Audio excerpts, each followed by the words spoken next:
স্টার্টআপের অন্যতম একটা জিনিস হচ্ছে সাম সর্ট অফ ইনোভেশন থাকতে হবে। আইদার আপনি একই প্রবলেমকে আরো ভালোভাবে সলভ করতেছেন অথবা এমন একটা প্রবলেমকে আপনি সলভ করার জন্য চেষ্টা করতেছেন যেটা এর আগে কেউ সলভ করে নাই। কার লং টার্ম কন্ট্রিবিউশন কি পরিমাণে হবে সেইটা বুঝে কোম্পানির মালিকানা স্ট্রাকচারটা আসলে সেট করা উচিত। ওইটা অ্যানালিসিস করার জন্য আপনাকে কমপ্লিট একটা বিজনেস প্ল্যান তৈরি করতে হবে। যদি এটা B2C প্রোডাক্ট হয়, এগুলাতে মার্কেটিং এর জন্য হিউজ পরিমাণ একটা টাকা রাখতে হয়।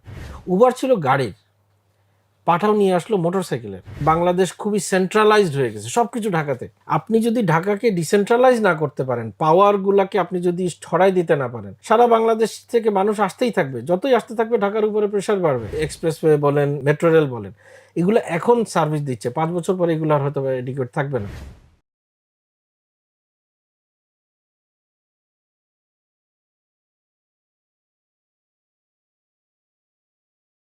প্রিয় দর্শক, আসসালামু আলাইকুম। স্বাগত জানাচ্ছি গল্পগ্রাফির নতুন পর্বে। আজকে আমাদের সাথে অতিথি হিসাবে উপস্থিত আছেন জনাব মোহাম্মদ মুবির মাহমুদ চৌধুরী। আসসালামু আলাইকুম ভাইয়া। ওয়ালাইকুম আসসালাম। কেমন আছেন ভাইয়া? আলহামদুলিল্লাহ, রাখছেন ভালো আল্লাহ। আপনি কেমন আছেন? আছি আলহামদুলিল্লাহ ভাইয়া, আমিও ভালো আছি। ভাইয়া, আপনার তো উদ্যোক্তা জীবনের এক দশক পার হতে চললো। জি, এর আগেও হচ্ছে চাকরি জীবনেও সেখানে প্রায় এক দশক পার করে এসেছেন। রাইট। সো আপনার এই জার্নিটা নিয়ে আজকে আমরা কথা বলতে চাই, এবং আপনার এই জার্নিতে আপনি যা যা দেখেছেন, যা যা শিখেছেন, এবং যে জিনিসগুলো আপনার কাছে মনে হয়েছে যে তরুণ উদ্যোক্তা যারা আছে বা এখন আর্লি ক্যারিয়ারে যারা আছে, তারা কি কি ভুল করতে পারে, তাদের কি কি বিষয়ে সতর্ক থাকা উচিত, এই বিষয়গুলো নিয়ে আজকে আমরা আলোচনাটা করতে পারি। ইনশাআল্লাহ। ভাইয়া, তাহলে যদি শুরু করি আপনার একেবারে রিসেন্ট কাজগুলো দিয়ে, তারপরে আমরা হয়তো ওই জার্নিটাতে চলে যেতে পারি। জি, আপনি তো ভাইয়া সক্রিয় টেকনোলজিসের ফাউন্ডার। জি। সো এইটা সম্পর্কে কি আমাদের একটু বলবেন? Certainly, certainly. সক্রিয় টেকনোলজিস বেসিক্যালি আমি 2020 সাল থেকে শুরু করি। এটা একটা সিঙ্গল আইটি প্রোডাক্ট নিয়েই কাজ করে। আমরা মূলত আ যেসব প্রতিষ্ঠান রিটেইল ইন্ডাস্ট্রিতে কাজ করেন, অর্থাৎ সোজা কথা যদি আমি ধরি, যাদের প্রোডাক্ট আপনি বিভিন্ন দোকানে গেলে দেখেন যে ঝুলে আছে। হুম, হুম। সো এই ধরনের প্রতিষ্ঠানে সেলস বৃদ্ধি করতে আমরা তাদেরকে সাহায্য করি। আমাদের একটা আইটি প্ল্যাটফর্ম আছে, প্লাস আদার ভেরিয়াস সার্ভিসেস আছে। যেটার মাধ্যমে তাদের সেলসের ফুটপ্রিন্ট কিভাবে আরো বাড়ানো যায়, কিভাবে আরো বেশি, বেশি দোকানে নেওয়া যায় এবং একই দোকানে কিভাবে আরো বেশি বৃদ্ধি করা যায়, আরো বেশি সেলসটাকে বৃদ্ধি করা যায়, এটা নিয়ে আমরা তাদেরকে সাহায্য করি। তো শুকর আলহামদুলিল্লাহ, আমরা গত ৩ ৩.৫ বছরে আমাদের অলমোস্ট বর্তমানে অ্যাজ অফ নভেম্বরের আপডেট ৪১টা ক্লায়েন্ট আছে। আমাদের সিস্টেম দিয়ে প্রতি মাসে অলমোস্ট ৩ লক্ষ দোকান থেকে অর্ডার কালেকশন হয়। বছরে প্রায় ৩,০০০ কোটি টাকার অর্ডার কালেকশন হয় আমাদের সিস্টেম দিয়ে। ৮৮ লক্ষ ইনভয়েস জেনারেট হয়। সো আলহামদুলিল্লাহ, we have been making some impact in the overall economy. তবে এখানে আপনি একটা প্রশ্ন করতে পারেন যে আপনি একটু আগে বললেন যে ২০ বছরের এক্সপেরিয়েন্স, হ্যাঁ, আর এটা তো ২০২০ থেকে, একদম তার আগে রিসেন্ট। আসলে আমি হ্যাঁ, কি ছিল। আমি সেটাই আসলে করতে যাচ্ছিলাম। হ্যাঁ, তো আমি মূলত আমার উদ্যোক্তা জীবনের শুরু হয় ২০১৪ সাল থেকে। আর আমার প্রফেশনাল ক্যারিয়ার যদি বলেন, তাহলে আমার সেই জার্নিটা শুরু হয় ২০০৩ সালের শেষের দিক থেকে। সো ২০০৩ থেকে ২০১৩ পর্যন্ত আমি চাকরি জীবনে ছিলাম। ২০১৩ 31 ডিসেম্বরে আমি চাকরি ছেড়ে দিই এবং ২০১৪ থেকে আমি আরেকটা আইটি ফার্ম ছিল, সেটা নিয়ে আমি কাজ করা শুরু করি। তো আনফরচুনেটলি সেই প্রতিষ্ঠানটা আমি ২০১৯ সালে আমাকে ক্লোজ করে দিতে হয়। মানে ইট ওয়াজ এ ফেইলড অ্যাটেম্প্ট। হ্যাঁ? তো একজন উদ্যোক্তা হিসেবে আমি সো ফার প্রায় ৫ টা প্রতিষ্ঠান আমার মানে ফাউন্ড করার আমার এক্সপেরিয়েন্স। তার মধ্যে ২ টা এখন চলতেছে, বাকি ৩ টা আনফরচুনেটলি বন্ধ হয়ে গেছে। বাট এই বন্ধ হওয়ার ভিতর থেকে প্রচুর শিক্ষা পাইছি, যে শিক্ষাগুলাকে আমি এখন বর্তমানে এপ্লাই করার চেষ্টা করতেছি। তো আশা করি এই ২ টা বন্ধ হবে না। ইনশাআল্লাহ সামনের দিকে এগুলাকে নিয়ে আমরা সামনের দিকে যেন একটা রিয়েলি ওয়ার্ল্ড ক্লাস লেভেলে যেতে পারি, ইনশাআল্লাহ ওই চেষ্টা করে যাচ্ছি। ইনশাআল্লাহ ভাইয়া। হুম, তাহলে ওই কথাতেই যদি আসি, যে এই উদ্যোক্তা জীবনে আপনি অনেকগুলো প্রতিষ্ঠান তৈরি করেছেন, তার হুম, মধ্যে আবার কিছু বন্ধও হয়ে গিয়েছে। হুম, তো সেখানে যদি জানতে চাই স্পেসিফিক্যালি যে আপনার এখান থেকে লার্নিংটা আসলে কি? হুম, যেমন তরুণ উদ্যোক্তা অনেকেই আছেন, তারা হয়তো জি, এখান থেকে একটা টেক অ্যাওয়ে পয়েন্ট নিতে হ্যাঁ, পারবে হ্যাঁ, যে কি, কি ভুলগুলো মানুষ নরমালি করে থাকে এখানে, রাইট, যার রাইট। কারণে হচ্ছে এরকম একটা পরিস্থিতির সম্মুখীন হতে হয়। আচ্ছা, এইটা আসলে লিস্টটা অনেক বড়। হুম, হুম। লিস্টটা অনেক বড়। আমি আ মূলত আমার এই ফেইলিয়ারের এক্সপিরিয়েন্সগুলোর উপর ভিত্তি করে আমি 2019 সালে আমি একটা বই লিখি, যেখানে আমার এই বইয়ের ভিতরে প্র্যাকটিক্যালি 80টা ডিফারেন্ট ডিফারেন্ট সাজেশন আসছে, যেটার বাংলা এই বইটা হচ্ছে আপনার চাকরি ছেড়ে ব্যবসা, আর ইংলিশ ভার্সনটা হচ্ছে দ্য আইডিয়াল কুইটার, যেটা অ্যামাজনে পাওয়া যায়। হুম, তো এখান থেকে আমি জাস্ট কয়েকটা একদম just tip of the iceberg যদি আমি বলতে চাই, যে সেক্ষেত্রে হচ্ছে আহ, যে আসলে অনেক সময়ে মানুষজনের ভিতরে, স্পেশালি যারা চাকরি ছেড়ে যারা ব্যবসা শুরু করার চেষ্টা করেন, তাদের ভিতরে একটা ইগো কাজ করে, হুম, যে হুম, আমি তো হেড অফ অমুক ছিলাম, হ্যাঁ, তো আমি তো অলরেডি আই এম সামথিং। তো এই ইগোটা অনেকে ঝেড়ে ফেলতে পারেন না। তো এই ঝেড়ে না ফেলতে পারার কারণে তারা এক্সপেক্ট করেন যে সেই প্রতিষ্ঠানে থাকাকালীন সময় মানুষ তাদেরকে যেইভাবে দাম দিত, যেইভাবে তাদেরকে তোয়াজ করে চলতো, সেই সেম তোয়াজটা তারা চাকরি ছাড়ার পরেও তারা পাবেন। তো এইটা কিন্তু সেই ইগোটা তারা অনেকে ঝেড়ে ফেলতে পারেন না, এবং যখন দেখেন যে রিয়েলিটির সাথে যে আসলে তো সেই তোয়াজ পাচ্ছি না, হুম, আগের হুম। মতন সেই সেলফ এস্টিম আমার ভিতরে অন্য কেউ এসে দিয়ে যাচ্ছে না, কেউ ওই সময় এসে বস বস করতেছে না, তখন একটা উৎসাহে একটা ভাটা পড়ে। তো এই যে huge change in the environment, এইটা অনেকে সহ্য করতে পারে না। এবং এইটার সাথে সাথে পরবর্তীতে অবশ্যই ফিনান্সিয়াল একটা ইম্প্যাক্ট আসে। হুম, যেমন মাস শেষে আমি স্যালারি পাচ্ছি, একটা যেই প্রতিষ্ঠানেই কাজ করি, মাস শেষে স্যালারি পাচ্ছি, আমাকে চিন্তা করতে হচ্ছে না যে প্রতিষ্ঠানটা কিভাবে স্যালারি জোগাড় করতেছে, মাস শেষ হচ্ছে আমি স্যালারি পেয়ে যাচ্ছি। কিন্তু যখন নিজের ব্যবসা শুরু করলাম, তখন নিজের স্যালারি তো পরের জিনিস, আগে তো আমার টিমের স্যালারি দিতে হবে, দেন ব্যবসা করে সেই রেভিনিউ তুলে খরচটাকে সাপ্রেস করে যে হুম। লাভ আসবে সেইখান থেকে আমার স্যালারিটা নিব। That's a very different kind of game. তো ওই গেমটা আসলে সবাই সহ্য করতে পারে না। তো যেটা দেখা যায় যে লাইফস্টাইলে ইমপ্যাক্ট করা শুরু করে, মানসিক শান্তিতে ইমপ্যাক্ট করা শুরু করে। তো এই জিনিসগুলো যদি যথাযথ প্ল্যানিংয়ের ভিতর দিয়ে যথাযথ মেন্টাল প্রিপারেশন না থাকে, এগুলো আসলে সারভাইভ করাটা ডিফিকাল্ট হয়ে যায়। হ্যাঁ, আর অ্যাপার্ট ফ্রম দ্যাট, ওই যে আমি যেটা বললাম যে স্পেশালি কর্পোরেট এনভায়রনমেন্ট থেকে আসলে পরে আমরা কিন্তু খুব সুন্দর একটা এনভায়রনমেন্টে বসে আছি। এখন আপনি যদি বলেন যে আমি আহ, বা যে কেউ বললো যে আমি এখানে খুব সুন্দর রকমারিতে বসে আছি, তার অফিস এত সুন্দর, এসি চলতেছে, কাজ দিয়ে ঘেরা, সব কিছু সব কালারফুল, আমার নতুন অফিসটাও আমি শুরু থেকে ওই রকম করে শুরু করব। আমার এরকম ফুল সেট আপ থাকবেন, এভরিথিং। আপনি দেখা যাবে যে প্রথম টাকা আর্ন করার আগেই আপনার অফিসের পিছনে আপনি লক্ষ লক্ষ টাকা খরচ করে ফেলছেন, আপনার হেভি হেড হয়ে গেছে, হুম, আপনার ব্যবসার কোনো খবর নাই, আপনি এমপ্লয়ি অ্যাপয়েন্ট করে বসে আছেন, আপনার অফিস অ্যাসিস্ট্যান্ট 2 জন বসে আছে, আপনার কফি মেশিন বসে গেছে।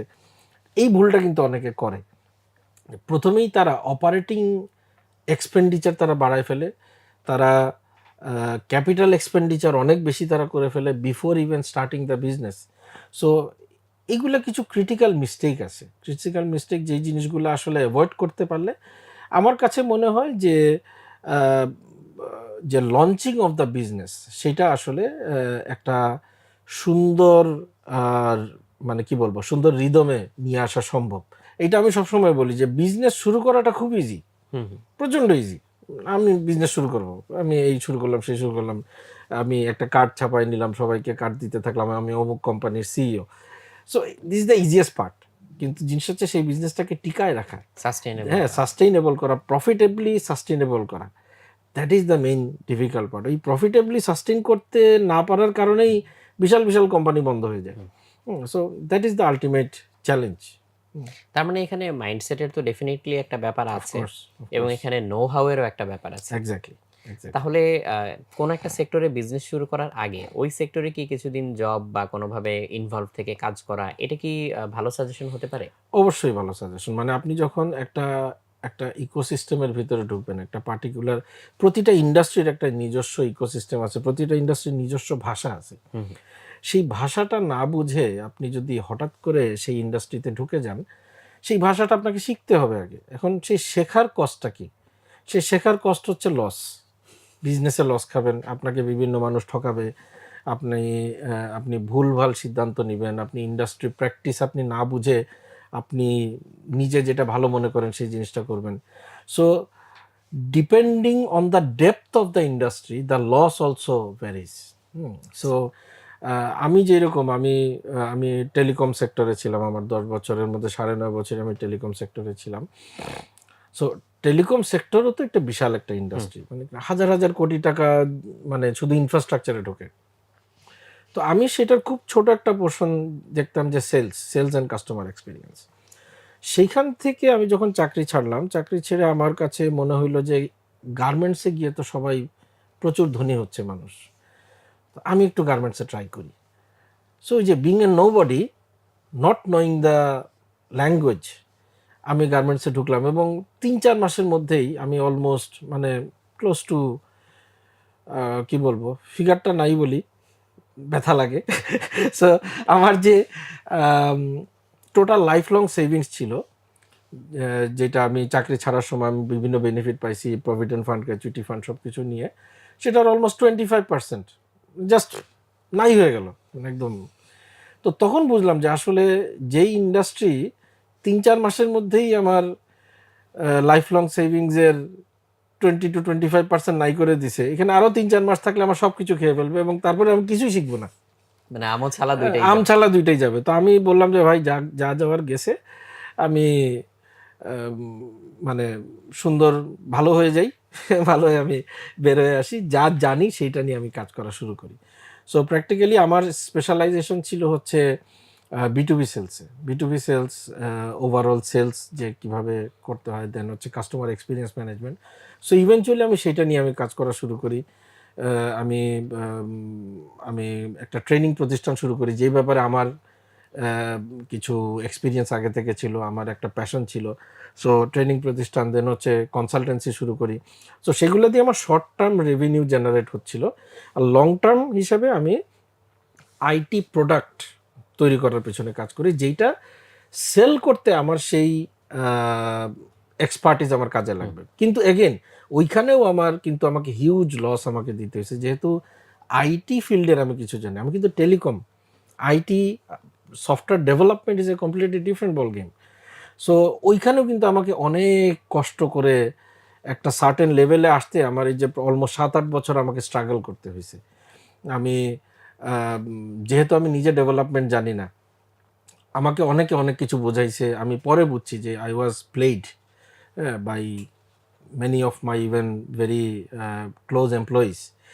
সো ওই জিনিসগুলো আসলে আমি কোনোটাকে আমি বলবো না যে খারাপ দৃষ্টিতে দেখবো না, সবই হচ্ছে আমার শিক্ষার কস্ট। এগুলোর ভিতর দিয়ে আমি শিক্ষা পাইছি, সে শিক্ষা পেয়ে পেয়ে আজকে আমি এই অবস্থায় আসছি। সো ওই শিক্ষাটা আপনাকে মেনে নিতে হবে, আইদার আপনি শিক্ষা পেয়ে ঢুকবেন অথবা ঢুকে শিক্ষাটা পাবেন। দ্যাট দ্য মানে চয়েস ইজ ইয়ার্স। হ্যাঁ, এই কথাগুলো শুনতে শুনতে একটা জিনিস মাথায় আসছিল যে আপনি তো বাংলাদেশে যে মানে স্টার্টআপ সেক্টরটা ওইটাকে হচ্ছে বলা যায় মানে খুব ক্লোজলি দেখেছেন কিভাবে গড়ে উঠেছে। সো ওইটার একটু ভিতরে যেতে চাচ্ছি, বাট তার আগে আপনার দৃষ্টিতে মানে স্টার্টআপ জিনিসটা কি, এইটা কি কিভাবে দেখবেন? আচ্ছা, স্টার্টআপের যদি আমি একদম বেসিক ডেফিনিশনটা দিতে চাই, যে স্টার্টআপ হচ্ছে আহ, এমন একটা উদ্যোগ যেটা কোনো একটা পার্টিকুলার প্রবলেমকে সলভ করার জন্যে তৈরি হচ্ছে। সাধারণত একটা স্টার্টআপ কোনো একটা প্রোডাক্ট ফরম্যাটে আসে। একটা প্রোডাক্ট, সেই প্রোডাক্টটা একটা সার্ভিস প্রোডাক্টও হতে পারে, আবার ফিজিক্যাল প্রোডাক্টও হতে পারে। আমি যেরকম একটা আইটি প্রোডাক্ট নিয়ে কাজ করি, হ্যাঁ, সো আমারটা একটা পার্টিকুলার সেগমেন্টের একটা বিলিয়ন ডলার, মাল্টি বিলিয়ন ডলারের ক্ষতি হয় একটা জায়গায়, সেই ক্ষতিটাকে আমি কিভাবে কভার করা যায় সেইটা উদ্দেশ্য নিয়ে আমি একটা প্রোডাক্ট লঞ্চ করছি। So I am focusing a particular segment এবং একটা পার্টিকুলার প্রবলেম। তো এখন আপনি যদি আমাকে জিজ্ঞেস করেন যে what's the difference between start up and a small business, so small business আমি যদি ধরি, যেসে আমি আমি আমার বেলাতে চিন্তা করি, আমি যে ট্রেনিং প্রতিষ্ঠান দিলাম, ট্রেনিং প্রতিষ্ঠান, কনসালটেন্সি প্রতিষ্ঠান, এটা কি স্টার্ট আপ? না, এটা স্টার্ট আপ না। ইটস জাস্ট এ পিওর একটা সার্ভিস বেসড ফার্ম, যেটা কিনা একটা, এটার ভিতরে কোনো ইনোভেশন নাই। আপনি একটা যদি দোকান দেন, বা আপনি একজন ডেন্টিস্ট, বা আপনি একজন উকিল, আপনি নিজের একটা চেম্বার দিলেন, that is not a start up. স্টার্টআপের অন্যতম একটা একটা জিনিস হচ্ছে সাম সর্ট অফ ইনোভেশন থাকতে হবে। আইদার আপনি একই প্রবলেমকে আরো ভালোভাবে সলভ করতেছেন, অথবা এমন একটা প্রবলেমকে আপনি সলভ করার জন্য চেষ্টা করতেছেন যেটা এর আগে কেউ সলভ করে নাই, or trying to solve the same problem in a better manner, এর আগে যেভাবে হতো তার চাইতে মোর এফিশিয়েন্টলি সলভ করার হয় চেষ্টা নতুন করতেছেন। সলিউশন অথবা হচ্ছে সলিউশন আছে কিন্তু হুম, হয়তো এফিশিয়েন্টলি কাজ এফিশিয়েন্টলি করছে না, কাজ বেটার করতেছে না। একটা ভার্সন নিয়ে আসতে এক্স্যাক্টলি, হবে। এক্স্যাক্টলি। সো এইটা হচ্ছে বেসিক্যালি স্মল বিজনেস এবং স্টার্টআপের মধ্যে তফাৎ। দুইটাই কিন্তু small business, hmm, hmm. But একটা নেচারের কারণে সে স্টার্টআপের তকমাটা পাচ্ছে না, ওয়ারেজ আরেকটা তার নেচারের কারণে সে স্টার্টআপের তকমাটা পাচ্ছে। এবং স্টার্টআপের অন্যতম বৈশিষ্ট্য হচ্ছে যে সে স্কেল করতে পারবে খুব দ্রুত। তাকে একটা এমন একটা পর্যায়ে যাবে যেখানে গেলে সে সে যখন দেখবে যে তার প্রোডাক্ট মার্কেট ফিটটা তৈরি হয়ে গেছে, সে তখন খুব তাড়াতাড়ি সে বড় হতে পারবে। হুম, হুম। দ্যাট এই is also another characteristic of এই স্টার্টআপ। বড় হওয়ার জায়গাটাতেই হচ্ছে তখন হচ্ছে মানে ইনভেস্টমেন্ট, ফান্ডিং হুম, এই ইস্যুগুলা চলে আসে। অ্যাকচুয়ালি বড় হওয়ার জায়গা না, আপনি ইনিশিয়াল ফেজে আপনি হ্যাঁ, যখন হ্যাঁ, হ্যাঁ। মিনিমাম ভায়াবল প্রোডাক্ট হ্যাঁ, তৈরি হ্যাঁ, হ্যাঁ। করবেন, তখনও আসতে পারে। তখনও কিন্তু আসতে পারে। হ্যাঁ, হ্যাঁ। সো এই জায়গাটাতে হচ্ছে কি জিনিস আসলে খেয়াল রাখা উচিত? হুম, যে কিরকম প্রোডাক্টের জন্য হচ্ছে কিরকম ইনভেস্টমেন্ট, এইটা কি আগে থেকে চিন্তা করা উচিত? নাকি হচ্ছে যারা স্টার্টআপটা ফর্ম করছে হুম, তাদের মধ্যে হচ্ছে অ্যালাইনমেন্টটা ঠিক আছে কিনা? হুম, হুম, মানে কোন জিনিসগুলো এখানে হচ্ছে গুরুত্বপূর্ণ? হুম। আহ, খুবই ইম্পর্ট্যান্ট একটা প্রশ্ন। জিনিসটা হচ্ছে যে আমাদের দেশে সাধারণত দেখা যায় যে যখন একটা কোম্পানি তৈরি হচ্ছে, আমি জাস্ট কিছুদিন আগেই এরকম আরেকটা ডিসকাশনের মধ্যে ছিলাম এবং একই জিনিস হুম, হুম, আমি হুম। তাদেরকেও বলছি যে দেখেন, কোম্পানি যেহেতু প্রথম দিকে এটার তেমন মানে valuation is zero, hmm, hmm. Is just an idea based একটা পর্যায়ে আছে। তো ওই পর্যায়ে মানুষ যেটা করে কি, মানুষ অতিরিক্ত জেনারাস হয়ে যায়। হুম, জেনারাস হয়ে যেটা করে যে, ভাই আপনি আপনি পার্টনার হিসেবে আসেন, আপনাকে 10% দিয়ে দিচ্ছি। হ্যাঁ, আপনি পার্টনার, আচ্ছা উনারে মনে হয় কাজে লাগতেও পারে, ভাই আপনি চলে আসেন, আপনার আমি 15% দিয়ে দিচ্ছি। তো কোম্পানি যদি ফেল করে কোনো সমস্যা নাই, বাট কোম্পানি যদি লাভ করে যায় তখন কিন্তু এইগুলা নিয়ে, বা কোম্পানি যখন ভালো করা শুরু করে তখন কিন্তু এইগুলা নিয়ে তখন একটা মনোমালিন্য তৈরি হয়, একটা মন কষাকষি তৈরি হয় যে ভাই উনি তো কোনো কন্ট্রিবিউটই করতেছে না, বা উনি কন্ট্রিবিউট করছিল একদম শুরুর দিকে, এখন কোনো কন্ট্রিবিউশন নাই, সব কষ্ট আমি করতেছি, আমি মাত্র 20%-এর ওনার। তো এইটা প্রথম দিকেই কিন্তু এটা আসলে বুঝে একটা কার লং টার্ম কন্ট্রিবিউশন কি পরিমাণে হবে সেইটা বুঝে কোম্পানির মালিকানা স্ট্রাকচারটা আসলে সেট করা উচিত। সো এইখানে যদি ভুল হয়ে যায়, এখানে পরবর্তীতে এখান থেকে একটা সম্পর্কের টানাপোড়েন তৈরি হইতে পারে। এবং আমার সাজেশন থাকবে যে যারা কিনা, কিছু মানুষ থাকবে যাদের আসলে কন্ট্রিবিউশন প্রয়োজন হবে, কিন্তু তার যদি লং টার্মে কন্ট্রিবিউশন না থাকে, তাকে পার্টনার বানানোটা আমার সাজেশনের মধ্যে থাকবে না, বরং তাকে কনসালটেন্ট হিসেবে নেন। প্রয়োজন হলে তাকে তার কাজের জন্য তাকে কিছু পেমেন্ট করে দেন, কম বেশি যাই হোক না কেন।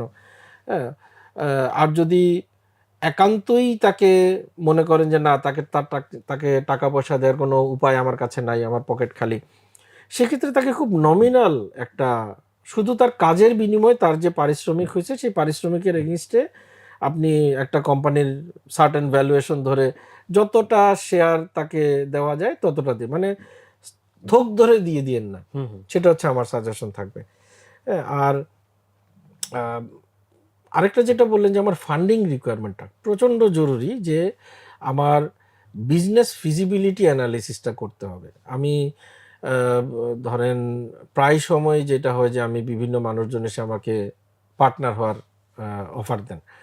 তো আমি প্রথমেই যেটা আসলে বোঝার চেষ্টা করি যে আপনার এই বিজনেসটা আসলে কতটুকু ফিজিবল। হুম, মানে আপনার আইডিয়া আপনি নিশ্চয় পছন্দ করতেছেন, আপনি খুব এক্সাইটেড এই ব্যাপারে, কিন্তু আসলে এই বিজনেসটা কতটুক লাভ জেনারেট করবে একটা সার্টেন টাইম পরে। সে আপনি হিসাব করে দেখলেন যে খুবই ভালো আইডিয়া, সবকিছু ভালো, খুব কাটতি হবে, কিন্তু 5 বছর পরে এখান থেকে 20 লাখ টাকা লাভ আসবে। আপনি কি ইন্টারেস্টেড হবেন এই ব্যবসাতে? হ্যাঁ, বা আপনি কি আপনার সময় দিয়ে এই ব্যবসাতে যাবেন, নাকি আরেকটা ব্যবসার অপরচুনিটি যেটা করলে 100 কোটি টাকা লাভ হবে সেইটাতে আপনি যাবেন? সো ওইটা যে অ্যানালিসিস করা, ওইটা অ্যানালিসিস করার জন্য আপনাকে কমপ্লিট একটা বিজনেস প্ল্যান তৈরি করতে হবে। আপনাকে এমভিপি অর্থাৎ মিনিমাম ভায়াবল প্রোডাক্ট তৈরি করার জন্যে কত টাকার আপনার বাজেট লাগবে, আপনার টেক টিম যদি এটা আইটি বেস প্রোডাক্ট হয় আপনার টেক টিমের পিছনে আপনি কত টাকা বাজেট আছে, আপনি মার্কেটিংয়ে কত টাকা বাজেট ধরবেন, স্পেশালি যদি এটা B2C প্রোডাক্ট হয়। হুম, হুম, এইগুলাতে মার্কেটিংয়ের জন্য হিউজ পরিমাণ একটা টাকা রাখতে হয়। আবার যদি B2B হয় ততটা মার্কেটিংয়ের মানে B2C তুলনায় খুবই কম টাকা রাখতে হয়, বাট আপনাকে সে কথার কথা মানে অন্যান্য বিভিন্ন জায়গাতে আপনাকে হয়তো বা খরচটা বেড়ে যাবে। সো ডিপেন্ড করতেছে আপনি কি ধরনের ব্যবসা নিয়ে কাজ শুরু করতেছেন, আপনার প্রোডাক্টের টাইপটা কি, আপনার আইটি টিমটা কত বড় হইতে হবে, সব কিছু নিয়ে আপনাকে চিন্তা করতে হবে যে আপনার এমভিপি তৈরি করতে কত টাকা লাগবে, প্রথম টাকা রেভিনিউ জেনারেট করার আগে কত টাকা আপনার তুলতে হবে। দেন হচ্ছে আপনি যখন এমভিপি থেকে আস্তে আস্তে আপনি একটা প্রোডাক্ট মার্কেট ফিট হুম, হুম। খুঁজে পাওয়া শুরু করলেন, সেই বিজনেসটাকে কন্টিনিউ করে আপনাকে প্রফিটে যাইতে কতদিন লাগবে, এবং প্রফিটে মানে যেতে পারতেছেন না তার মানে হচ্ছে কিন্তু আপনাকে টাকা ইনজেক্ট করতে হচ্ছে।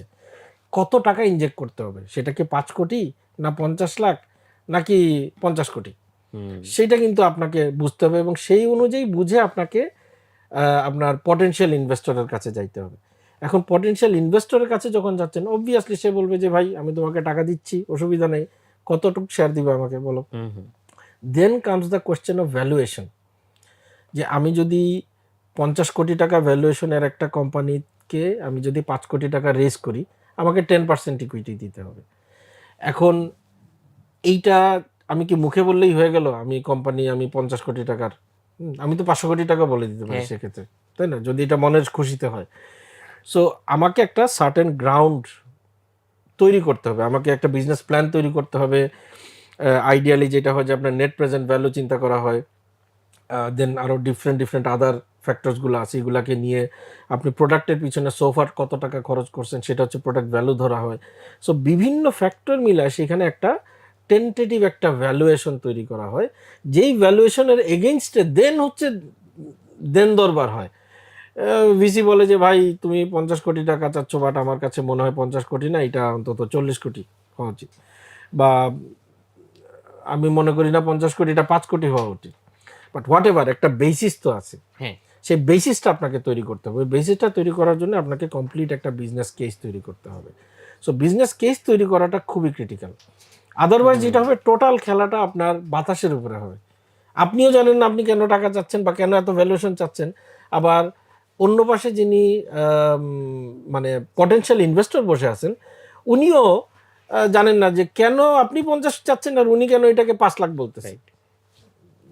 খেলা টোটালটাই হাওয়ার উপরে হবে তখন। এখানে আরেকটা জিনিস মাথায় আসলো এই জাস্ট ডিটেইলিং গুলা হুম শুনতে শুনতে, হুম সেটা হচ্ছে যে কোনো একটা গ্রেট প্রোডাক্টের আইডিয়া একজন মানুষের মাথায় আসতেই পারে। আসতেই পারে। ধরা যাক ইটসেলফ আইডিয়াটা খুবই চমৎকার, কিংবা ওই প্রোডাক্টটা যদি বানানোও হয়, হুম প্রোডাক্টটাও হয়তো চমৎকারই হবে। হুম কিন্তু এটার আগে পিছে যে লেজগুলা যুক্ত, হুম যে আমি ধরা যাক কোনো একটা ফিজিক্যাল প্রোডাক্ট মার্কেটে আনলাম, তাহলে সেটার জন্য হচ্ছে আমার supply chain management, marketing, distribution, এই এন্ডগুলোও কিন্তু হচ্ছে ইকুয়ালি ইম্পর্টেন্ট। মানে Certainly. প্রোডাক্ট বানানোটা আসলে বড় জিনিস Exactly, না, প্রোডাক্ট exactly. 2-3 জন মিলে হয়তো কিছু একটা বানাতে পারবে, হুম বাট এই বাকি জিনিসগুলো হচ্ছে এখানে মোর ইম্পর্টেন্ট, বা এখানে Right. হচ্ছে বেশি নজর দেওয়া উচিত। Right.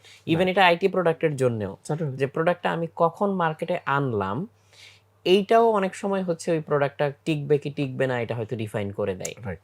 সো এই জিনিসগুলা একজন ইয়াং এন্টারপ্রেনার বা হচ্ছে যারা আর্লি ক্যারিয়ারে আছে, যারা হয়তো চাকরি থেকে বিজনেসে ঢুকতে চাচ্ছে, বা হচ্ছে এখন চুজ করবে যে কিভাবে পার্টনার চুজ করতে হয়, সো তার জন্য আসলে একটা স্টার্টিং পয়েন্ট কি হতে পারে?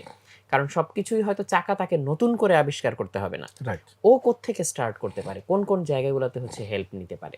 উম, সবচাইতে প্রথম হচ্ছে সে আম, কি প্রবলেমটা সলভ করতে চাচ্ছে, that is the primary question. সে কি এই ব্যাপারে ক্লিয়ার আছে কিনা, যখন সে এটা সম্পর্কে ক্লিয়ার হবে দেন হচ্ছে তাকে একটা টোটাল একটা আই উড সে একটা গুগল সার্চ করে দেখা, তার পারিপার্শ্বিক অবস্থা চিন্তা করা, যে এই ধরনের এই যে প্রবলেমটা আমি সলভ করতে চাচ্ছি, এটা সলভ করার জন্যে দুনিয়াতে কে কি কি করছে এই জিনিসটা বুঝতে হবে। এই জিনিসটা বুঝে এখন এরকম যদি হয়, if you are too lucky, hmm, hmm. যে আপনি সে ইন্ডিয়াতে সেম প্রবলেম, যেহেতু ওদের সাথে আমাদের একটা মানে আর্থসামাজিক একটা কানেকশন আছে, সেম প্রবলেম এই পার্টিকুলার পদ্ধতিতে সলভ করা হয়েছে, আমি জাস্ট এই প্রবলেমটাকে আমি সেই মানে ইস্যুটাকে বা সলিউশনটাকে আমি জাস্ট কপি করে নিয়ে চলে আসতে পারি, আমাকে হয়তো বা কিছুই করা লাগবে না। কিন্তু আবার ধরেন দেখা গেল যে ইন্ডিয়াতে যেটা হয়েছে সেইটার কনসেপ্টটা নিলাম, বাট মেবি আমি এটাতে 60% বা 50% আমি মডিফাই করলাম to match the Bangladeshi challenge, যেটা আসলে একদম ইনিশিয়াল কেসে পাঠাওয়ের ক্ষেত্রে যেটা দেখা গেছিল যে পাঠাওয়ের আগে তো অবভিয়াসলি উবার আসছে, উবার সে ওয়ার্ল্ড ওয়াইড তখন সে রাজত্ব করতেছে।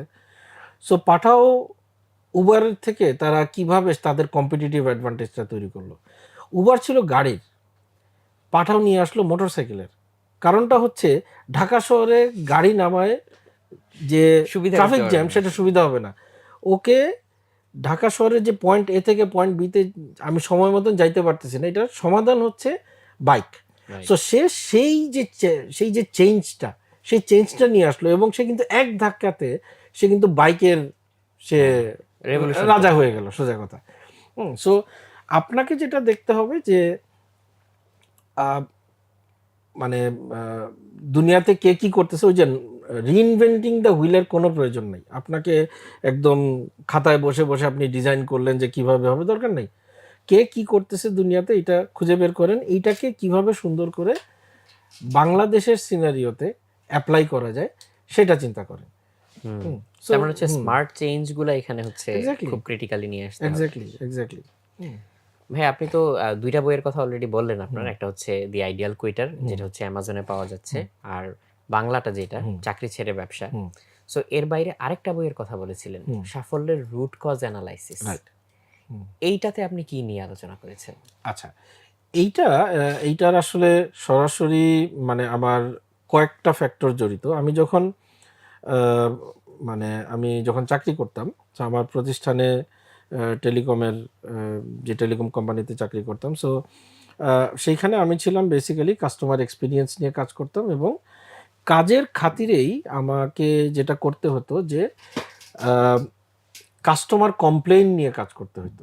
সো কাস্টমার কমপ্লেইনের আমার কাছে যে রিপোর্টটা আসতো যে গত 15 দিনে বা গত 1 মাসে ম্যাক্সিমাম এই ধরনের ইস্যু আসছে, তো এইগুলাকে 80-20 করে সাজানো হইতো। আচ্ছা, যে দেখা যেত যে 20% ইস্যুর কারণে 80% অফ দ্য চ্যালেঞ্জেস আসতেছে। এখন আপনি যদি সায়েন্টিফিক্যালি চিন্তা করেন, সে ট্রাফিক জ্যামের কথাই চিন্তা করেন, ঢাকা শহরের traffic jam is practically not the problem, this is the outcome of the problem. So বিভিন্ন ফ্যাক্টর ঠিকমতো কাজ করতেছে না দেখে আপনি ঢাকায় ট্রাফিক জ্যাম হচ্ছে। এখন আমরা ভুলটা করি কোথায়, আমরা এই যে সিমটমটাকে আমরা অ্যাটাক করি rather than identifying the root causes behind this symptom. আমি যখন সিমটমটাকে অ্যাটাক করব, আমি কি করতেছি, আমি ট্রাফিক জ্যাম কমানোর জন্য আমি বিভিন্ন ধরনের অ্যাক্টিভিটি করতেছি। আমি স্ট্রিক্টার ট্রাফিক রুল দিচ্ছি, আমি হয়তো বা বিভিন্ন অ্যাক্টিভিটি আমরা দেখতেছি হচ্ছে। এটা কি সমাধান করবে? হ্যাঁ, খুব সামান্য সময়ের জন্য সমাধান করবে, কিন্তু যেহেতু আন্ডারলাইং ইস্যুগুলা সলভ হচ্ছে না, সে ফর এক্সাম্পল জাস্ট আমরা মোটামুটি সবাই জানি যে মানে বাংলাদেশ খুবই সেন্ট্রালাইজড হয়ে গেছে, সব কিছু ঢাকাতে। রাইট। আপনি যদি ঢাকাকে ডিসেন্ট্রালাইজ না করতে পারেন, পাওয়ারগুলাকে আপনি যদি ছড়াই দিতে না পারেন, সারা বাংলাদেশ থেকে মানুষ আসতেই থাকবে, যতই আসতে থাকবে ঢাকার উপরে প্রেশার বাড়বে। আপনি বিভিন্ন এই যে এক্সপ্রেসওয়ে বলেন আর এই জিনিস যে মেট্রো রেল বলেন, এগুলো এখন সার্ভিস দিচ্ছে, 5 বছর পরে এগুলো আর হয়তো এডিকুয়েট থাকবে না। সো আপনি যদি রুট কজকে সলভ না করেন, আপনি যদি শুধু সিমটমকে অ্যাটাক করেন, তাহলে লাভ হবে না। সো এইটা আমারও একই কাজ ছিল ইন মাই কোম্পানি, যে রুট কজগুলোকে আইডেন্টিফাই করা, সেই রুট কজগুলোকে সলভ করা, যাতে করে সিমটমগুলার উৎপত্তি না হয়। তো এইটা তো গেল আমার সেই চাকরি জীবনের এক্সপিরিয়েন্স, যে রুট কজ আইডেন্টিফিকেশন। দেন আমি যখন ব্যবসা করতে আসলাম, আমি যেটা একটু আগে বললাম যে আমি শর্ট টার্ম ক্যাশ জেনারেশনের জন্য আমি ট্রেনিং করা শুরু করি এন্ড এভরিথিং। তো ওইখানে আমার লাইফের খুব ইম্পর্ট্যান্ট একটা অধ্যায় হচ্ছে আপনার গভর্নমেন্টের এসিআইপি প্রজেক্টে, skills for employment investment program. এইখানে আমি মানে কি বলবো যে ট্রেনার হিসেবে আমি জয়েন করি through basis institute of technology and management. তো ওইখানে অলমোস্ট 1000 খানেক খুব ইয়াং ছেলে মেয়েদের সাথে আমার কথা বলার সুযোগ হয়। তো ওইখানে যেটা হতো যে আমি 1 মাস ধরে আমি তাদেরকে ট্রেনিং করাইতাম বিভিন্ন ব্যাপারে, 12-14টা ক্লাস হইতো। সো কর্পোরেট ট্রেনিংয়ের সাথে, কর্পোরেট ট্রেনিং কি হয় 2 দিন, 1 দিন 2 দিনের হয়, পার্সোনাল ইন্টারাকশনের খুব বেশি জায়গা থাকে না। যেহেতু আমি এই ছেলেমেয়েগুলোকে আমি 1 মাস ধরে আমি তাদের সাথে হুম, হুম। কথা বলার সুযোগ পাইতাম, তাদের সাথে আমি পার্সোনাল লেভেলে ডিসকাশন করতে পারতাম। তো আমি সবাইকেই একটা জিনিস জিজ্ঞেস করতাম যে আপনার উদ্দেশ্য কি, আপনার জীবনে কি হইতে চান। দেখতাম সবাই আসলে খুব ভেগ আনসার দিচ্ছে। আচ্ছা। খুব কমন একটা জিনিস ছিল, স্যার বিসিএস দিব, হুম, আর নাইলে স্যার একটা ভালো ব্যবসা করব, কেউ বলে একটা ভালো বিয়ে শাদী করে থিতু হব। তো আমি যেটা দেখলাম যে this this can never never be the success. আমি সে কথার কথা, আমি সরকারি চাকরি পাইলাম, সরকারি চাকরি পাওয়া মানে কি আমি জীবনে সফল হয়ে গেছি? অবশ্যই না। আমি একটা ভালো ব্যবসা করতেছি, তার মানে কি আমি সফল হয়ে গেছি? না। These are merely a few, কি বলবো, স্টেপস অফ লাইফ, যেগুলাকে আমি ঠিকমতো যদি কাজ করতে পারি সেই ক্ষেত্রে আমি সফলতার দিকে যাব। তখন আমি, আমার কাছে যেটা মনে হলো যে আচ্ছা, সফলতা যদি আউটকাম হয় তাহলে এটার রুট পেছনে কি কজগুলা কি, আছে? কোন কোন জিনিস আসলে সফলতার দিকে নিয়ে যাবে। সো ওদের সেই উত্তরটা আমাকে অ্যাকচুয়ালি চিন্তা করতে বাধ্য করে, এবং সেটার উপর ভিত্তি করে আমি একটা নিজে নিজে, এটা জাস্ট আমি কিন্তু বসে বসে করতেছি যে কি হইতে পারে, কি হইতে পারে। এটা করে যখন দেখলাম যে আচ্ছা, তাহলে তো ইন্টারেস্টিং জিনিস একটা দাঁড় হয়ে গেছে, হুম, হুম। আমার মনে হয় এটা সবার সাথে একটু শেয়ার করা উচিত। তখন আমি বেসিক্যালি এই যে সাফল্যের রুট কজ অ্যানালিসিস, আমি বইটা লিখি আর কি। সো এটা আই উড সে, যদি কেউ পড়েন, আমার মনে হয় একটা জীবনে সাস্টেইনেবল যে সাফল্য আনার জন্য কি করা উচিত। আমি লটারি পাইলাম, লটারি পেয়ে আমি হঠাৎ করে টাকা পয়সা হয়ে গেল, আমি কিন্তু সফল না। সো সফল হওয়ার জন্য আমাকে কি করতে হবে, সাস্টেইনেবল সফল, আহ, সেইটার জন্য আসলে কি কি কাজ করা দরকার, ওই ওই কাজটা আমি এই বইতে আমি তুলে নিয়ে আসার চেষ্টা করছি। আমি জানি না কতটুকু পারছি, বাট চেষ্টা করছি আর কি। ভাই আপনার কথা থেকে একটা জিনিস মাথায় আসলো, সেটা হ্যাঁ। হচ্ছে হঠাৎ করে লটারি পাওয়ার হুম। কথা যেটা বললেন যে হুম। অনেকে দেখা যায় লটারি হুম। পায় কিন্তু তারপর সেটাকে আর ধরে রাখতে পারে না। রাইট। সেটা হচ্ছে মানে কোনো না হুম। কোনোভাবে হচ্ছে তার হুম। কাছ থেকে চলে যায়। ইভেন হচ্ছে বড়, বড় খেলোয়াড় কিংবা অ্যাথলিট যারা, হুম। তারাও খুব ইয়াং বয়সে হচ্ছে হুম। অনেক টাকা পয়সা কামিয়ে ফেলেন। কিন্তু পরে রাইট। দেখা যায় যে তারাও কিন্তু সেটা ধরে রাখতে পারেননি। এক্স্যাক্টলি। হয়তো এই সাস্টেইনেবল চিন্তাভাবনাটা থাকে না বা এই নো হাউ টা থাকে না দেখেই এরকম হতে হুম। পারে। সো ভালো যে আমরা হচ্ছে সাফল্যের রুট কজ এনালাইসিস বইটা হুম। লেখার রুট কজটা হচ্ছে আজকে জেনে গেলাম। ভাইয়া একটা জিনিস অনেকে বলে থাকেন যে একটা সাস্টেইনেবল বিজনেসের জন্য হুম। কিংবা হচ্ছে বিজনেস গ্রোথের জন্য বা একটা হেলদি বিজনেসের জন্য একজন হচ্ছে মেন্টর থাকাটা খুব জরুরি। হুম। কারণ অনেক সময় এমন অনেক পরিস্থিতি হয় যেখানে হয়তো মেন্টর লেভেল থেকে কেউ যদি হচ্ছে একটা সাজেশন দেন কিংবা একটা ডিসিশন মেকিং এ হেল্প করেন, সেটা অনেক দূর পর্যন্ত নিয়ে যেতে পারে। আবার ওই গাইডেন্সটা না থাকলে অনেক সময় খুব ভালোই চলছিল, হুম। হেলদি একটা বিজনেসও তখন কিন্তু হচ্ছে হুমকির রাইট। মুখে পড়তে পারে। রাইট। রাইট। এই ব্যাপারটাকে কিভাবে দেখেন? এটা আসলে খুবই জরুরি, খুবই জরুরি। এবং আপনি খুব ইম্পর্ট্যান্ট একটা কথা বলছেন যে একটা হেলদি বিজনেসও কিন্তু একটা পার্টিকুলার স্টেজে চলে গেলে সেটা সে উইক বিজনেসে পরিণত হতে পারে। তার মানে কি, আপনি যখন কোম্পানির একদম ইনিশিয়াল ফেজে আছেন, আপনার এক ধরনের স্ট্র্যাটেজি থাকবে। আপনি যখন একটু আর্লি গ্রোথে থাকবেন, আপনার স্ট্র্যাটেজি একরকম থাকবে। আপনি যখন গ্রোথে ঢুকবেন, আপনার স্ট্র্যাটেজি একরকম থাকবে। সো এটা একটা কথা আছে কিন্তু, যে স্ট্র্যাটেজি আপনাকে আহ, গতকালকে থেকে আজকে নিয়ে আসছে, আজকের সেম স্ট্র্যাটেজি আপনাকে আগামীকালকেও যে নিয়ে যাবে, এটার কিন্তু কোনো গ্যারান্টি নেই। সো আপনি যদি আপনার আশেপাশে এই ধরনের অ্যাটলিস্ট একজন, প্রেফারেবলি আরও বেশি মেন্টর যদি থাকে, তারা যদি আপনাকে গাইড করতে পারে, তাহলে এটা কিন্তু খুবই খুবই একটা ভালো জিনিস। কারণ আসলে উদ্যোক্তা সে খুব একা, হুম, প্র্যাকটিক্যালি সে একা, কারণ তার সাথে ডিসকাস করার কেউ নাই। হ্যাঁ, তো আহ, যদি মেন্টর জোগাড় করা যায় খুবই ভালো। এবং এইটাও আমি আরেকটা সাজেশন দিব, প্রয়োজন হলে পেইড মেন্টর নেন। পেইড মেন্টর নেন, পার আওয়ার বেসিসে তার সাথে বসে পার আওয়ার বেসিসে তাকে পেমেন্ট করেন। সব কিছু যে ফ্রি আসবে, সবাই যে ছোট ভাই বড় ভাই সম্পর্ক হবে, জিনিসটা কিন্তু এরকম না। Kind of like a hmm. Coach. একটা কোচ, এক্স্যাক্টলি, একটা professional coach, professional entrepreneurial coach যদি ম্যানেজ করতে পারেন, good, good for the entrepreneur. Hmm, এটা খুবই মানে হুম। ইম্পোর্টেন্ট একটা পয়েন্ট যারা হুম। হচ্ছে এই জার্নির মধ্যে আছেন। তো আমরা আজকে আমাদের সময়ের একেবারেই শেষ প্রান্তে চলে এসেছি। যদিও আলোচনা আরো দীর্ঘায়িত করার খুব ইচ্ছা ছিল। আমরা হয়তো পরে ফলো আপ একটা সেশনও করতে পারি যদি আমাদের ইনশাআল্লাহ ব্যাটে বলে হয়। তবে যাওয়ার আগে ভাই আপনার কাছ থেকে ৩ টা লেভেলে সাজেশন চাই। একটা হচ্ছে যারা এখনো স্টুডেন্ট, হুম, তারা যদি এন্টারপ্রেনিউরিয়াল জার্নিতে যেতে চায়, কি জিনিস এখন থেকে করা উচিত বা মাথায় রাখা উচিত? সেকেন্ড হচ্ছে যারা খুব আর্লি ক্যারিয়ারে আছে, হয়তো এখন একটা জব করছে বা ফ্যামিলিকে সাস্টেইন করার জন্য মাত্রই একটা জবে ঢুকেছে, কিন্তু তার আসলে ইচ্ছা এন্টারপ্রেনিউরশিপে যাওয়ার। হুম, আরেকটা হচ্ছে যারা অলরেডি এন্টারপ্রেনিউরশিপ শুরু করে দিয়েছে, হুম, এই জার্নিটাতে শুরু করে দিয়েছে। এখন তাদের সামনে অনেক রকম রাস্তা, হুম, কোনো রাস্তায় হয়তো খানাখন্দ আছে, গর্ত আছে, ট্র্যাপ আছে, হুম, কোনো রাস্তা হয়তো দেখতে মনে হচ্ছে লুক্রেটিভ হুম, না, কিন্তু এটা ওকে আসলে অনেক দূর নিয়ে যেতে পারে। রাইট।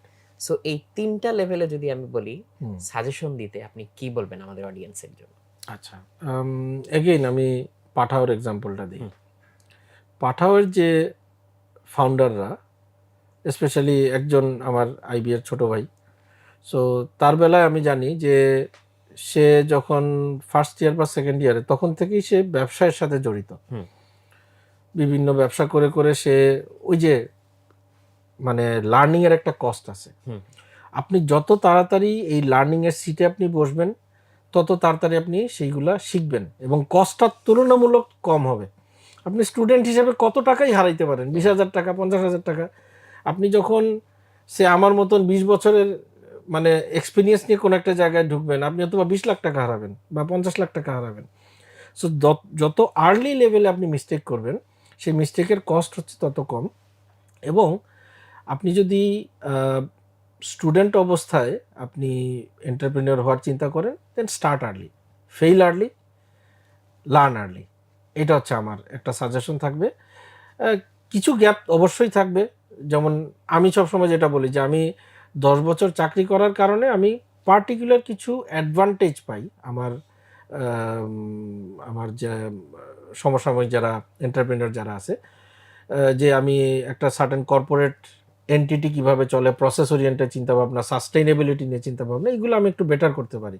কিন্তু আবার আমি অন্যদিকে দেখি যে আমার চাইতে বয়সে আমি 33 বছর বয়সে আমি আমার এন্টারপ্রেনিউরাল লাইফ শুরু করলাম।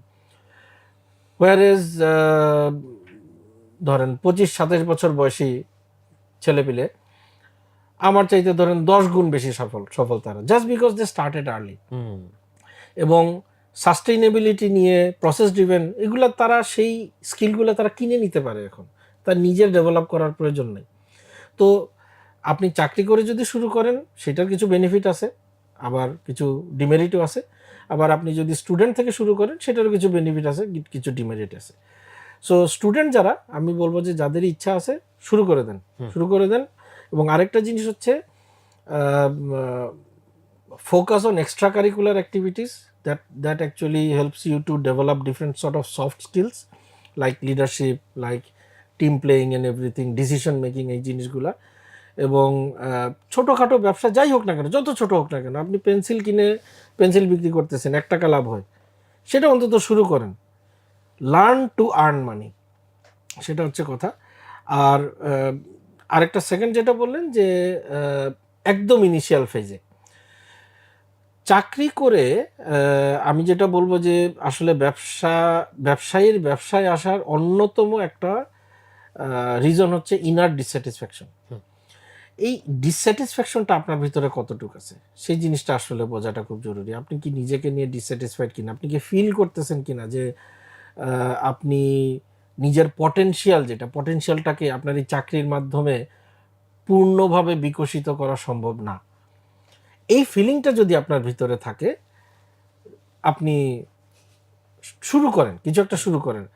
এখন আনফরচুনেটলি ব্যবসা শুরু করার যে ক্যাপাবিলিটি, ফিনান্সিয়াল ক্যাপাবিলিটি হতে পারে, সামাজিক বিভিন্ন ক্যাপাবিলিটি হতে পারে, এগুলোতে কিন্তু অনেকের ঘাটতি থাকতে হুম, পারে। আপনার মানসিকতার চ্যালেঞ্জ থাকতে পারে। সো ওইগুলো আপনাকে প্রথমে ছোট ছোট করে কাজে হাত দিয়ে দেখতে হবে যে এইগুলো কি আপনি এনজয় করতেছেন কিনা, আপনি চ্যালেঞ্জটাকে এনজয় মনে করতেছেন, নাকি ভাই দিস ইজ টু মাচ, আমার চাকরিটাই ভালো। ওই কলগুলো আপনাকে আগে রাইট। নিতে হবে। ওই কলগুলো নিয়ে দেন হচ্ছে আপনি সিরিয়াসলি যাবেন কিনা সেই জিনিসটা আপনাকে বুঝতে হবে। কারণ ব্যবসা সবার জন্য না। এটা মানে আপনাকে ধনী হইতে হইলে যে ব্যবসা করতে হবে, আমি গ্যারান্টি দিয়ে বলতে পারি আমার চাইতে ফিনান্সিয়ালি অনেক বেটার মানুষজন আছে আমার সমসাময়িক, যারা চাকরি ছাড়ে নাই। আমি 10 বছর ধরে আমি আমার এই ব্যবসা করার চেষ্টা করে যাচ্ছি, কতটুকু সফল জানি না। আমার চাইতে ফিনান্সিয়ালি বেটার অনেকজন আছে যারা কখনো সেই রিস্কটা নেন নাই। তাদের তাদের প্রায়োরিটিটা হচ্ছে ফিনান্সিয়াল সিকিউরিটির দিকে, দ্যাটস কমপ্লিটলি ওকে। আপনি যদি নিজে যেচে পড়ে আপনার লাইফে ঝামেলা আনতে চান, ফিনান্সিয়াল চ্যালেঞ্জ আনতে চান, এবং বাট সেটার এগেনস্টে আপনি নিজের ভিতর একটা স্যাটিসফ্যাকশন, আপনি নিজে কিছু করতেছেন, আপনার future valuation is very high, very bright, ওই জিনিসগুলোতে আপনি যদি বিশ্বাস করেন আপনি ব্যবসাটা শুরু করতে পারেন। গিভেন দ্যাট ওই যে বিজনেস প্ল্যানটা খুব জরুরি। বিজনেস প্ল্যান করে আপনি যদি দেখেন যে হ্যাঁ আপনি 10 বছর 15 বছর পর আপনি এমন জায়গায় যাবেন যেটা আসলে চাকরি করে কখনো যাইতে পারতেন না, only then take that challenge. Other than that, don't take it. অবশ্যই। আপনার আপনার লাইফে আপনি খালি বারবার যেটা করবেন, খালি আফসোস করবেন, আরে চাকরিটা যদি না ছাড়তাম ভালোই হইতো, কত আরামে থাকতাম। সো ব্যবসা শুরু করবেন, আরাম চলে যাবে আপনার লাইফ থেকে, মোটামুটি গ্যারান্টেড। প্রিয় দর্শক, এখান থেকে হচ্ছে আপনারা কি কি টেক অ্যাওয়ে পয়েন্টগুলো নিলেন, এটা কিন্তু আপনারা কমেন্টে আমাদেরকে হচ্ছে লিখে জানাতে পারেন, কারণ এই লম্বা ডিসকাশন থেকে অনেকগুলো ইম্পর্টেন্ট পয়েন্ট ছিল। সো এই টেক অ্যাওয়ে পয়েন্টগুলো কে নিজের মতো করে কিভাবে লার্ন করেছেন সেইটা আমাদেরকে হচ্ছে কমেন্টে জানাতে পারেন।